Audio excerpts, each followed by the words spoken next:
So the Trump administration is set to cut $2 trillion in federal spending, slashing funding for disaster relief, humanitarian aid, the Center for Disease Control. I mean, just to name a few things.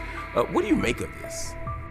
Well, on the one hand, this is the traditional Republican pitch. Remember, for at least a century, the Republican Party presents itself in this country as the party against taxes, the party for small government, all of that. Yeah. What you see in Mr.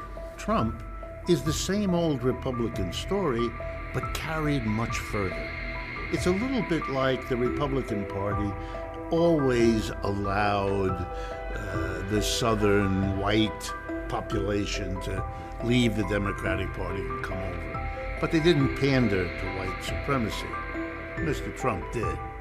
You know, the hostility to foreigners that you could get from the Republican Party is taken further.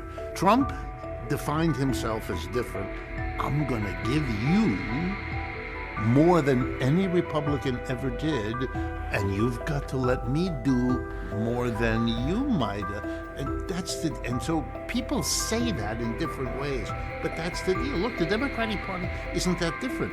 It also supports private enterprise and capitalism, but it makes the alliance based on a different group of people: women, highly educated people, black and brown people. You know, we all kind of know, if you pay much attention, the Democrats say to the big shots, support us because we will bring in, and they will all, like Nancy Pelosi in that famous moment during the campaigns a few years ago when she's at a college and a young student stands up and says, you know, to her, what do you think about socialism?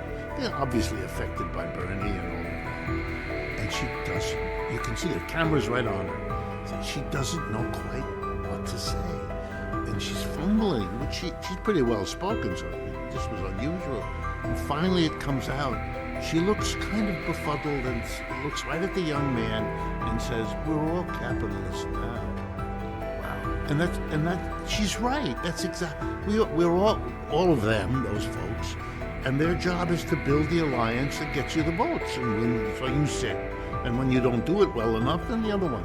Trump comes along, breaks all of this by saying, I'm going way further in building that alliance, and I'm going to get enough people that I'm going to blow the rest of you out of the water. Let's talk about that. Let's talk about that going further thing, because you're not wrong, at least based on what we've seen so far. Republicans in Congress want to extend Trump's existing tax cuts, which are set to expire at the end of the year. Right. If passed, it'll cost an estimated $4.5 trillion. Yes. But it disproportionately will reduce taxes for the wealthy. Now, the further part seems to be that in order to pay for it, they're considering slashing Medicaid, gutting parts of the Affordable Care Act. I mean, they're going further and deeper than we've seen in recent years. But how does that jive with the populist promises he made? Again, he's telling lots of people, your life's bad now, it'll get better under me. But if they lose health care and high quality medical services, how is their life better? It isn't. And how does he sell that, though? Mr. Trump is well, he sells it to the people. In the end, he has to. That's the employer class. Look, in 2017, when Mr. Trump was president and got them this tax cut, it was then the biggest tax cut we've seen, emphasizing the corporations and the rich. It came at the end of a 40-year period, unequaled in American history, for redistributing wealth and income up, away from the poor, away from the middle, to the Musks and the Bezoses and all of that. As an economist, I can tell you, never did we need a tax cut for corporations and the rich less than 2017 when they got it. Now they want to keep it because it had a sunset provision. Now they want to keep it in this year. If he's going to do that, the only way he can deliver to them, or to use his language, I'm going to make you all rich. Exactly. The only way he can do that now is to savage the public sector. Where else is he going to get the money? And then when the public realizes it, is it just too late? How do they reconcile that? Mr. Trump won't be with us when they figure that out. Fair enough. You mentioned Elon Musk. He has not just been a public cheerleader for Donald Trump, he's been brought into the fold in very concrete ways, kind of to help dismantle the federal government. They've gutted entire departments, including aid agency USAID, as well as the Department of Veterans Affairs. They've terminated thousands of contracts, and they're set to lay off tens of thousands of workers in what might be effectively the biggest job cut in U.S. history. They're not done. No. They're setting sights on the U.S. Department of Education. But again, think like an employer for a minute, even if it doesn't come to you naturally. Yeah. It doesn't come to me naturally either. For an employer, this is nirvana, because he's not going to have to tax them. Look, he has to deliver that to them. How's he going to do it? He could borrow the money. That's what his predecessors did. But we are now at a level of debt this country has never seen. It's becoming a scary problem, because if the rest of the world no longer lends to the United States government to cover its deficits, what are we going to do? Let's remember that for many, many people, you get paid less if you work for the government than if you go in the private sector. And the compensation for that was job security.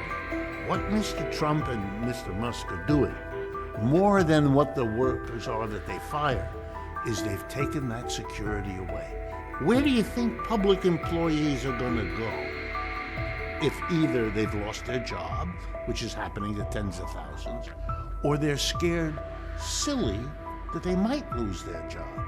They're going to go into the private sector. Where else are they going to go? Which means they're going to drive down wages and working conditions in the private sector, because the worker who comes from the private sector, laid off after 5-10 years, that means not only your job is gone, your income is gone, but your career ladder has just been yanked out from under you. So you're desperate, you're worried. You will offer yourself one way or another for less money than the person who's in that private sector job now. Let me reach over here and put on my red MAGA hat for a second. I'm going to represent the position of Trump, potentially. Good. Yeah, we're cutting taxes for the richest among us. Yes, we're giving more and more benefits to corporations, but that will create jobs. That will allow us to take risks. That will allow us to spark innovation. That will allow us to create the next big market that will allow for, more wealth for everybody. If we build a new internet, if we build a new auto industry, if we build a new thing, everybody gets a job, everybody wins, more money's on the table. This was a reasonable argument. I don't think it was ever true. I'm a professor of economics. I've studied it all my life. What you're saying is a nice way, better way than they usually do, for what used to be called trickle-down economics. You help the folks at the top, you boost the profits, you give them a tax cut, and it'll trickle down to a good job for me and all that. I'm going to be more nice now than I ought to be. There was a grain of truth to that, but it isn't anymore. And that's perhaps the most important thing that I can tell you. And I'll say it as bluntly as I know how. The American empire is over. We're done. We peaked about 12, 15 years ago, and we are on a down. And it's very hard for the American people, which I understand. I am one. It's hard to get your head around that. We've had a century of on the way up, which is a lot more fun than on the way down. But it does happen to every empire. We're only the latest. Look at the British, how far they've fallen. We're in that process. So the problem with the trickle down is, there might be more jobs, but they're going to be created in China. They're going to be created in Brazil. They're going to be created in India. They're not created here. How do you compare this moment of slashing, particularly in the federal government, to say the 90s when Bill Clinton did something somewhat similar? Is this just a partisan disagreement, or are there substantive differences? No. Again, and I know this is difficult for people to hear. This is a cut based on desperation. This is an economy that is we have the greatest level of corporate debt this country has ever seen, off the chart. The greatest level of personal debt, and we have the greatest level of government debt. Our government debt is now trillions of dollars greater than our annual output. That was not the case in the 20th century. It is the case now. What you're seeing is desperation politics. The whole Trump phenomenon ought to say to you, wait a minute, these jerky moves that are out of whack. Right? In recent days, we have seen the decision of the Trump administration to kiss the war in Ukraine goodbye. We're not doing that no more because we can't afford it. We can't keep funding a war, which, by the way, the West is losing, as anybody who pays attention knows. All of these things are signs of what? Of a country that is in trouble and is turning on its friends because it can to save itself. We're going to take over, we're going to get your energy for nothing. We're going to, make you build the wall, you in Mexico. Look what the genius in a way of Mr. Trump is that without understanding it, because clearly he doesn't, he feels in his own way, the way lots of people do, that there's something that necessitates going way beyond what has been done because our need as a society is beginning to show up. Look, let me give you a simple example. The best electric vehicles in the world right now, by uniform global agreement, are produced by something called the BYD Corporation, which probably most folks have never heard of, which is Chinese. BYD, the initials, BYD. They make the best quality, cheapest electric car and truck. You don't see them anywhere in the United States. Why not? Because Mr. Trump put a 27% tariff on them, and Mr. Biden raised it to 100%. So let me give you an example. If you wanted to buy a $30,000 BYD electric vehicle, which you could do, that's what they charge. That's why it's so good. You would have to pay $30,000 to get the Chinese to ship it here. Then you'd have to give another $30,000, 100%, tariff to Uncle Sam, or in this case, Uncle Don, in the way of a tariff. So it would cost you $60,000, which you're not going to do because you can get a less good Tesla or GM or Ford or anybody else at $40,000 to $50,000, which is less than you'd have to pay.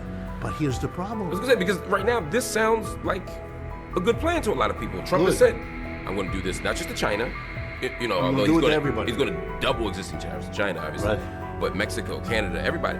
If we intensify the tariffs, the scenario you just painted will happen, and people will be forced to buy U.S. stuff. Right. Which then it creates U.S. jobs, which again stimulates the economy. Right, let me be the economist. Okay, that's good for the Tesla company, which I'm sure is purely coincidental, and GM and Ford and the others. Good. And they'll maybe be able to hold on to some jobs. Good. But now let's follow the bouncing ball. That's my job as an economist. Everywhere else in the world, every company in Asia, Africa, Latin America that competes with an American company that has to buy a truck as part of its business will go to China and buy the best truck at the lowest price, $30,000, the best truck. No American company that competes with them will do that. And you know what that means? Those companies will be able to charge a lower price because they have better inputs than the American company, which doesn't. In the long run, that will lose Americans' jobs left and right as they're outcompeted by all the rest of the world that can go and buy, and is buying, BYD trucks. If you go to Europe right now and you go on the auto routes all over Europe, you'll see BYD cars and trucks. America is shooting itself in the... It may be great politics for Mr. Trump. I'm helping the auto companies and the workers. He'll go to Michigan and give us... Yeah, but what you're doing is diminishing the capability of the United States to hold on at a time when its footprint in the world is shrinking. If you take the United States together with the other G7 countries, that used to be the dominant bloc of the world, right? The United States, let's just enumerate them so everybody knows. Canada, Japan, Germany, France, Italy, and Britain, okay? The G7 world. And I'm going to add up all the GDP, gross domestic product, total output of goods and services of all of those 7 countries, U.S. and its major allies. And now I'm going to compare it to the gross added up GDPs of China and its allies, known now as the BRICS. Okay. You add up the United States, about 28% of world output. You add up China and the BRICS, it's 35% of the world output. We aren't the wealthiest bloc in the world, we're number 2. And that's new, and that changes everything. Every country in Asia, Africa, Latin America, trying to figure out who to go to borrow money from, who to go to cut a deal with, who to go to sell your exports, who to go to invest in your railroads. You know where they used to go? Washington, London, Paris, of course. Now they go there. But they go to India and Brazil. That's right. They go to Sao Paulo, New Delhi, Beijing, and they ask, can you give us a better deal? And here's the news I got to give you. They get the better deals. And they go that way. And that's not going to stop. And you can rattle your sabers all over them. You put the 7th Fleet in the South China Sea. Isn't going to change that. You've got to come to terms with that, but we are led by people who don't want to do that, because nobody wants to be the politician who has to explain to the people it's over. And we now have to figure out, which we should do and we could do, and we have still lots of resources to manage coming to terms with the changed situation. And a kind of economic insularity doesn't do that. It's saying, hey, we may not do so well in the global market anymore, but if these companies, these U.S. companies, are sort of treated properly, and the tariffs keep the other people out, we can, just based on the few hundred million people in this country, be able to support our economy, create jobs, and live steadily. I doubt it. Possible, but I doubt it. Why? Because it's never worked that way. We have a global economy. We're more globalized than we ever were. We have language now. Supply chain. Almost every American kind of understands what's a supply chain. Didn't used to think about things like that because we were all here. When they say supply chain, they kind of know that when you get up in the morning and you have your breakfast, the coffee doesn't come from America and the sugar in it doesn't come from America. So if you put a lot of tariff, your latte is going to cost you $30. Uh-oh, how are you going to manage this in a country already troubled with inequality? The price increases alone, suggested by what he's doing, the dramatic actions, they look dramatic. I'm helping America. It looks wonderful. I mean, it's choreographed in Hollywood, but it doesn't work. Do you think he has a good faith belief that this will lead to the best outcomes for the American people? Oh, I think that, given what I gather from what he says, I don't know how to say this politely. He doesn't understand the economics real well. The things he said are things which an undergraduate after maybe 3 weeks wouldn't say. Wow. I'll give you an example. Tariffs. He keeps saying, and he said it before, the tariffs, I'm going to get China with these tariffs. Tariffs are paid by Americans to the American government. Tariffs are a tax. They just have it's a tax on imports to which we have given historically a particular name, tariff. But it's a tax. And people ought to wonder, the anti-tax party, the Republicans, are the big gung-ho for a tax. Something has changed. He keeps thinking that he can hit other countries with a tariff. No, you hit us with the tariff. We have to pay it. It means we will have to pay more for everything you attach a tariff to. And they can retaliate with their own tariff. Of course. Which is another piece of this is consumer protections. Trump has deregulated. Yeah, that's gone. So consumers may pay more, but I'm also hearing you say they also may be less protected from. They are less protected. What does that look like? There's a listeria epidemic going through old age homes here in the United States. Really serious. Killing you. I mean, it's not just hurting people getting sick. It's killing old people in nursing homes. Okay, that's why we have regulation. You teach a course in regulation, you understand, if you do it properly, that we've had a whole series of experiences, we in the U.S., and that has been mirrored by capitalist countries across the world, everywhere. If you leave activity to the private sector, what you are doing is making profit the bottom line. That's how they work. So we needed regulation because the end result was We're not all good people. Most of us are, but there are, those amongst us who will be tempted, and then we'll have a cookie which kills us, or we'll have a wheel that doesn't work properly on the car. So we need regulation. Guess what? If you dismiss regulation, which has happened before, here's what has happened every time. Sooner or later, we have to put back the regulation. Why? Because of the underlying logic of this system. Why does every company tell us safety is our first concern? Why do they tell us that? Because it isn't. Okay, right. That's why they tell us. They have to tell us that. Because we're all smart enough to understand. We know why they're in business. Right. They're in business to make a buck. Because we're in the business, many of us, to make a buck. We understand. And can you be tempted to do something that might not be? Sure you can.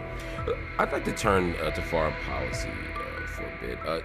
Donald Trump has said that he wants to turn Canada into the 51st state. He wants to take over the Panama Canal, Gaza, and Greenland. He's already renamed the Gulf of Mexico, the Gulf of America. You've argued that this is a kind of 18th century crude colonialism. Right. Why, at a moment like this, where the United States, from your perspective, has a weakened global position, would they take on such ambitious, ostensibly colonial activity as opposed to hunkering down domestically? Well, if you study colonialism, you discover that most of the time, when a country began going overseas and snatching parts of the world, it was because of two things. One, it needed to, and two, it could. The United States needs it, and the United States can. It can't take over Europe. It's too expensive, too difficult. They're too rich, and they're too powerful. And they can't control Russia. They're learning that now, badly. And they can't control China. They've learned that now for 25 years. But what can they control? They can control Mexico. They can control Canada. Or at least they can make a stab at it. $1 out of $5 worth of food that you and I and everybody eats comes from overseas, and most of that from Mexico and Canada. Energy comes. A huge portion of our energy is Canadian oil, gas, and so on. So these are basic things we need, and we're strong enough. They depend on us way more than we depend on them. We're a much bigger economy than either of them. So we can. So just might makes right, just basically. And he's also aware, he's a good politician, he's aware that a lot of the things he's going to do are going to produce real tensions inside the United States between those parts of the community that are hurt and those that are not. Foreign adventures have always had that wonderful quality that we can unite our country in opposition to, in feeling superior to, in benefiting from, really, or by imagination, those other over there. Let's talk about those others over there some more, because throughout this conversation you've been talking about the BRICS nations.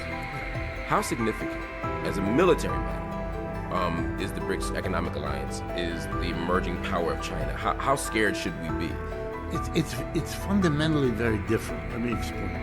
Economically, the game is over. The Chinese, if not already a wealthier economic unit than we are, which they probably are, will be within a few years. Very few, like by the end of this decade, if not already. So economically, they are now our equal. But remember, they're our equal. They're going up. We're going down. We're equal, but the trajectory is unmistakable across the board, right? And so politically, it comes right after that. If you're that powerful economically, if you're the place that the whole world goes to cut a deal because you get a better deal than you can get from Washington or London, which is now most of the time the case. That's why if you look at the biggest harbor being built in Africa, it's being built by the Chinese. If you look at the new railroads going across parts of Latin America, it's built by the Chinese, on and on and on. The Panama Canal, why does he want to take it? Well, the United States is the number one country using the Panama Canal. China's number two. China has built all these buildings to handle their shipping. It's everywhere, and once you start looking, you see it everywhere. But militarily, there's none of that.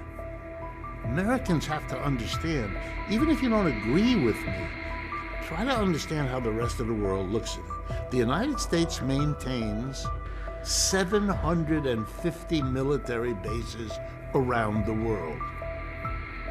China doesn't have any. The United States is a global military presence, the likes of which is not existing anywhere. We are alone in that. How long is that solitude going to last if, as you're saying, the economic power is diminishing of the United States? That then transforms into diminished political power because, again, the sway is held by the other nations. Look at the votes in the UN, you'll see the diminished political power right on display. So then, it feels like the military's next. Right. How scared should we be? Well, I put it this way. I think you're at a crossroads now. Either you decide to stay with what you're doing, in which case you're right. They will.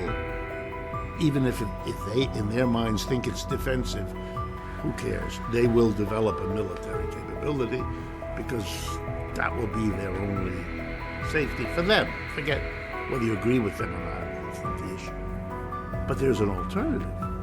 The alternative is you sit down and you say to your adversary, we both got to live on this planet. Can we work out a deal where we give each other the room to function, to live? Because if we threaten each other, what's the end game of this? We spend a fortune fighting. If we ever slip and make a nuclear war, it's over anyway. So that's a dead end. Why don't we try that? It's a better shot. Right now, we're still in a moment of shock and disbelief as a global community about the last White House meeting between Trump, his Vice President J.D. Vance, and Ukrainian President Vladimir Zelensky at the Oval Office last week. What was supposed to be, I thought, a fairly ordinary discussion about a deal regarding Ukraine's mineral wealth and military assistance turned into an international spectacle. You had Trump and Vance literally chastising President Zelensky for a perceived lack of gratitude for U.S. assistance. At some point, it went from a meeting to a shouting match in many respects.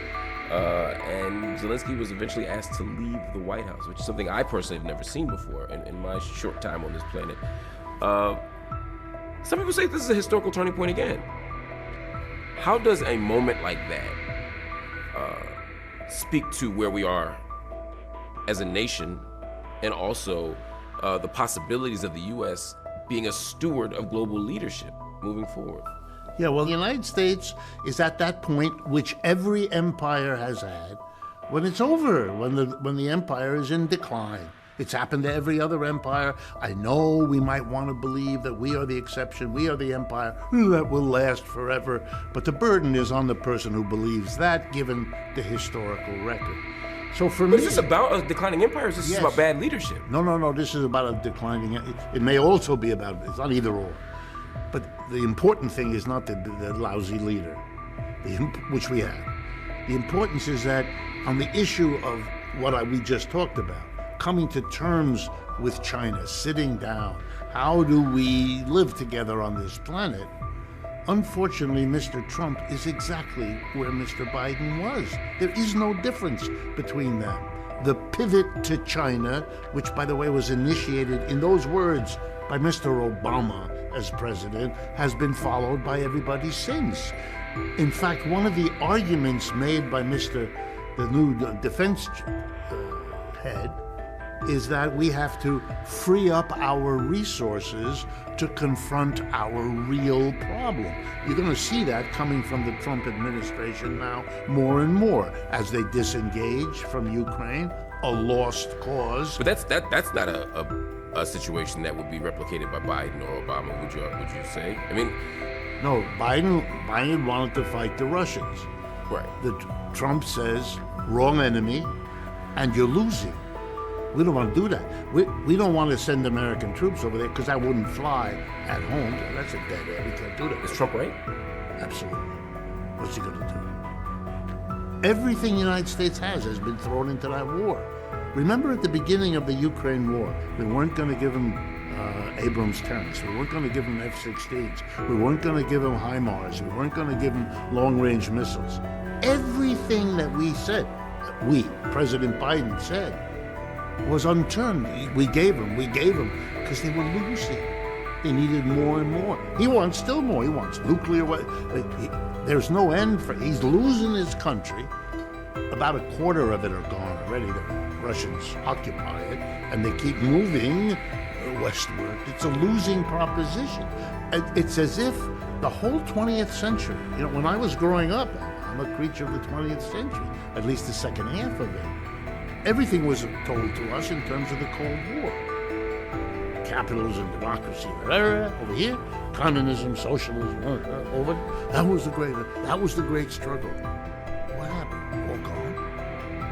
What? Now we're talking Russia, China, we're talking countries, which we used to do before the struggle became socialism and communism. So for me, I think all Mr. Trump is doing is saying, okay, we are now in a world of big powers, Russia, China, US, Europe, but the Europeans are disunified. They're not doing anything. They're not inventing anything. They're fading out of the story. It's really sad for the Europeans. But we're here, and the Chinese are the big one coming up. I mean, let's remember, America's population, keep perspective, America's population is 4.5% of this world. China and the BRICS together is 50-60% of the world. It's not close. You say that Trump is doing what whoever had become president would have had to do sooner or later. This may be the most generous quote toward Donald Trump that you've ever given. Why? I'm going to assume that Mr. Biden was a rational leader and that Kamala Harris likewise. I'm assuming that. They would have seen that there are three ways things can go in Ukraine. Number one, we can have a nuclear fight with the Russians. I want to remind everyone, because Americans don't like to face this. Most of the world believes, and that's all I can say, and therefore I believe it too, that the largest nuclear Armageddon force in the world is the Russians. Bigger than the Chinese and bigger than ours. Number two, a conventional war. That would mean hundreds of thousands of American troops would have to be shipped over there and fight against the Russians. The record historically is not real good. Napoleon invaded Russia, was real sorry. Hitler invaded Russia, was real sorry. Do we really? Mr. Biden always said, no troops on the ground, no boots on the ground. He seemed, I'm going to give him credit, that's a recipe for a disaster that we will not be able to control. Okay, but there is no third option other than to walk away. Mr. Trump said, I agree with you, I'm walking away. Mr. Trump did it. Mr. Biden couldn't because he was so deeply in. Look, it took us, most people understand, it took us several years to withdraw from Afghanistan. But we lost in Afghanistan. I know this is hard for Americans. We went to war in Afghanistan against the Taliban. You know who runs the country now? The Taliban. And it didn't take long. We lost. We went into Vietnam to fight against the North Vietnamese. The country was divided at that time, which was run by the North Vietnamese Communist Party. You know who runs Vietnam now? The Communist Party. We lost. I went into Iraq. We were supposed to do something there, hard knows what, but we lost there. We're gone there too. And we're in the process of losing Ukraine. If you're an empire and you lose against some of the poorest countries on earth, you know what it suggests? Something's wrong. Look, when you came out of World War II in 1945, the United States was absolutely dominant. Most of the second half of the 20th century, where people, watching this program, we all have at least some memory about it. We were the richest country, the most politically powerful. We had all those bases around the world. We had the biggest military. Wow. Yes, it go to your head. It does. We were king of the hill. But those things are always temporary. They always have been. When we go to Egypt, we look at the ruins of their empire. When we go to France, we look at the chateaus that are the memory of what they once were. It's not going to happen to us. We're somehow different. It's already happened. We haven't been paying attention because it's so painful to look at. I think I'm the patriot saying to America, to save the good things about the society, let's sit down and work with... Look, China says, I'm not asking anyone to believe it. I'm not sure I believe it. But China says they're in favor of a multinational world. They're not interested in being the next empire. Maybe because they once were an empire some centuries ago, they may understand better than most that it's a short run. It's a heady run, but it's a short run. And maybe they will be willing to sit down, and then the United States has a really good deal, because right after China, it's us. We still are rich and powerful as a nation. Just moving in the wrong direction. That's right. So maybe the best move is to sit down with the up-and-comers and work something out. We'll see. Richard Wolff, thank you so much for joining me on Up Front. My pleasure, and thanks for having a program like this where these things can be talked about.